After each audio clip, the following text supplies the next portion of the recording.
Здравствуйте, самые лучшие зрители! Меня зовут Полина. Вы помните, как очень легко и быстро из целой кучи мелких обрезков хлопковой ткани мы нашили невероятное количество деталей, квадратов, состоящих из двух треугольников. Повторение – мать учения, ученье свет, а не ученье чуть свет и на работу. Конечно, подробно процесс вы можете посмотреть в предыдущем видео. Ссылка на него будет в описании. А сейчас можете поставить на паузу и перерисовать схемы швов и разрезов. Конечно, размеры я придумала и рассчитала свои. И квадраты, детали у меня получаются немного больше, чем общепринятые. Если хотите, можете пользоваться моими расчетами. На схемах пунктирные линии – это швы, сплошные линии – это разрезы. Эти блоки можно нашивать по мере накопления материала постепенно, а потом быстренько собрать из них лоскутный узор. Детали-квадратики делаем в произвольном сочетании цвета, но желательно, чтобы они были контрастными по светлоте. Сочетайте темные и светлые ткани в одном блоке. После того, как все детали нашиты и проутюжены, начинаем собирать лоскутный блок, какой хочется. В интернете очень много вариантов раскладки. Но мы будем работать методом научного тыка. Мало кто знает, что знаменитый ученый Тык работал совместно с великими учеными Мык и как-то так, а позже они основали корпорацию Такинада. В общем, цветотерапия идет полным ходом. Перебираем лоскутки, выбираем те, что по душе именно сегодня.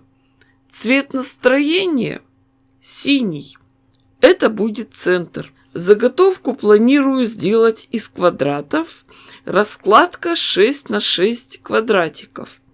Центр выложили. Край я хочу сделать красный ромб. Выстраиваем направление, обозначаем цвета. А теперь остается только заполнить недостающие места.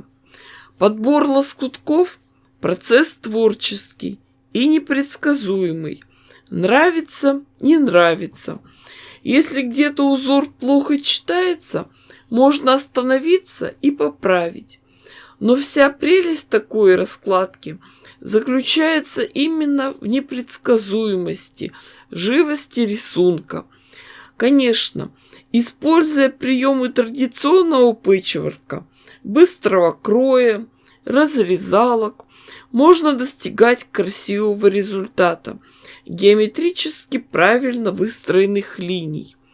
Мозг быстро считывает такие рисунки, разум восхищается симметрией, переходом цвета, мастерством швеи. Но при вот такой сборке из того, что было, полотно получается живое, дышащее, прелестное именно своей неправильностью. Ткани здесь самые разные. И есть совсем новые, про которые можно сказать, что они были куплены в магазине. А есть и такие, с которыми связаны какие-то семейные истории. Помните, в советское время был дефицит всего, и все женщины умели шить, хоть немного. Наши мамы и бабушки самостоятельно шили постельное белье, халаты, детские платья, наряды для себя или обращались к портнихам, а потом хранили лоскутки и остатки кроя.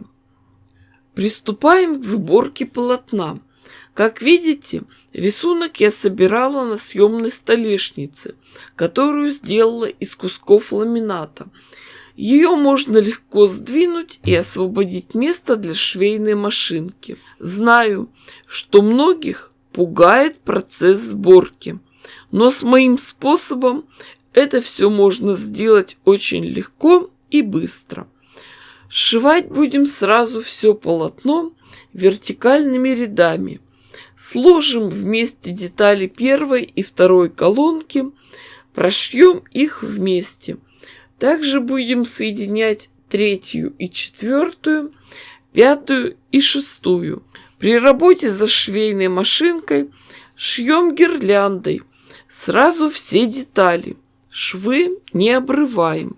В начале и в конце каждой детали обязательно делаем закрепки.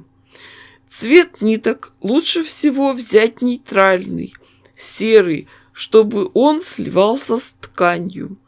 Длину стежка делаем маленькую, примерно 3 мм. Все это нужно для того, чтобы детали не разъехались и хорошо и крепко держались в полотне. Шили первую колонку, соединяем, шьем другую. После этого надо обязательно проутюжить швы. Это хлопок, и если сейчас этого не сделать, то потом к швам практически будет не подобраться. Обратите внимание, как заутюживаем швы. На одной детали направляем в одну сторону, на другой в другую. Все это делаем для того, чтобы не было толстых соединений швов, и швейная машинка могла с ними справиться. Швы образовывают замочек. Все детали в колонках готовы к дальнейшей работе. Складываем их вместе и прошиваем. Соединили 4 ряда, присоединяем к ним 5 и 6. Естественно, после этого обязательно проутюживаем швы. Вся жизнь впереди. Разденься и жди. Остается только прошить нашу заготовку по горизонтали. Детали держатся на швах. Все стыковки происходят автоматически. Все уголки на месте. Проложили один соединительный шов, переходим к другому. Самое главное при работе за швейной машинкой – чувствовать ткань. Вы помните, что некоторые детали имеют прямой срез, некоторые – косой. Такая у нас получилась особенность кроя. Ткани складываем вместе, проверяем стыковку углов и шьем.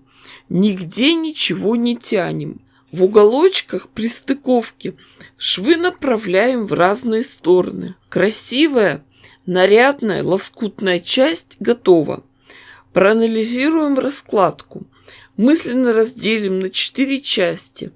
От центра идут параллельные линии, ромбы, и темные треугольники острием направлены к центру.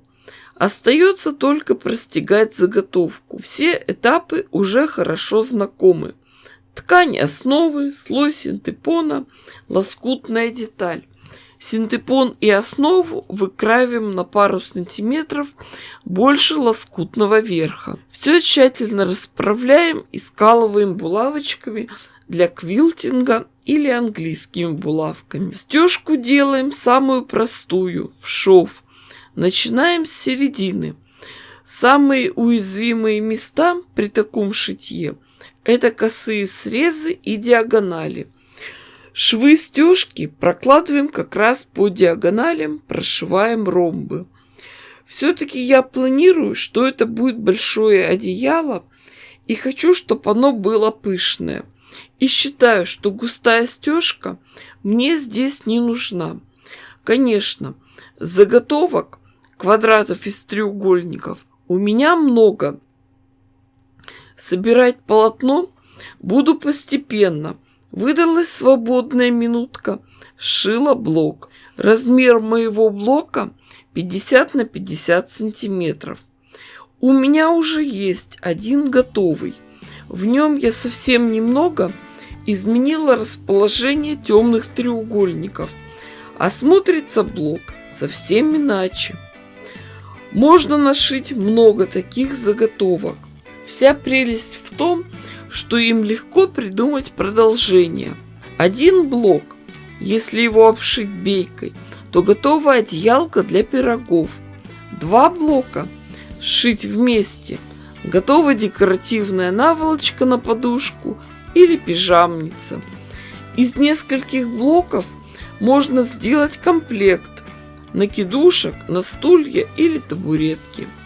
Соединить вместе 3 и можно постелить на заднее сиденье автомобиля. Или подкопить еще и сшить игровой коврик для ребенка. Или роскошное покрывало на двухспальную кровать. Такие небольшие фрагменты легко шить, легко простегивать. А как собирать их между собой, я покажу в следующих видео. Поэтому, кто еще не подписан, обязательно подпишитесь, ставьте классы, пишите комментарии. С вами была Полина. Всем пока-пока и до скорых встреч!